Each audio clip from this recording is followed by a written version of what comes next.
Okay, there we go. So, I'm sure you've heard the DHS jurisdiction has been changed back away from Sanctuary City. What are your thoughts on that move this afternoon?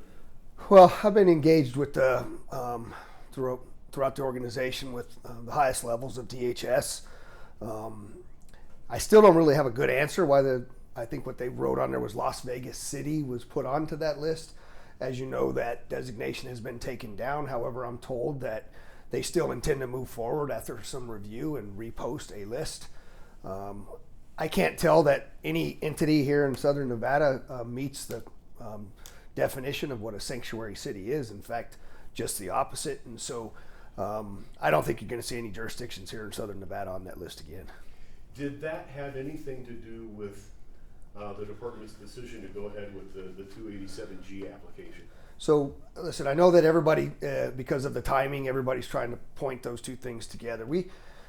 So as you well know, back under Sheriff Gillespie, we had a 287G program where we had cross-deputized corrections officers that were working as ICE officers in the Clark County Detention Center. We went through lots of iterations of what that looked like and some changes in federal law as well as Ninth Circuit opinions. And ultimately we ended up walking away from the 287G program at that time. I believe that was in 2019 if memory serves. However, there's been a sort of booting of this entire 287G program under the Trump administration. And there's 3 separate levels that you could sign up to do, one of which would include going out and doing roundups and a number of other things. But the level that we agreed to is what's called a warrant service officer. And the bottom line is federal law requires us to notify the ICE when we have individuals booked into the Clark County Detention Center. I have to follow federal law. The only difference that is now between what we've been doing the entire time and following federal law is that we have the ability to have that judicial warrant from ICE, and our officers in the jail can rebook the individual on the federal warrant.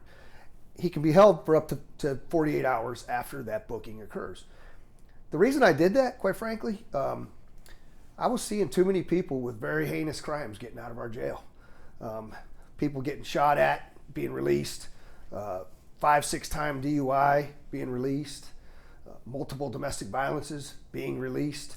They're not changing their behavior in this system, and so I made the decision to move forward on these cases that where when ICE has no availability to pick somebody up at the time that I'm releasing them, that I'm going to hold them for ICE until they can come get them within that 48 hours. They're making daily pickups at the Clark County Detention Center already, so in most cases, it'll be a couple hours at most. What is your response to the ACLU right now? They're critical of the decision to do this because it wasn't what your policy toward immigration enforcement was originally out there.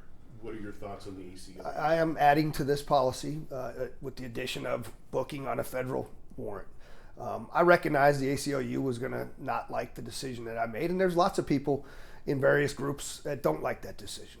And I'll tell you, to be completely candid with you, there's a lot of other people that think I'm way too soft on this stuff, and I'm trying to do what I think is best for our community, to keep our community safe.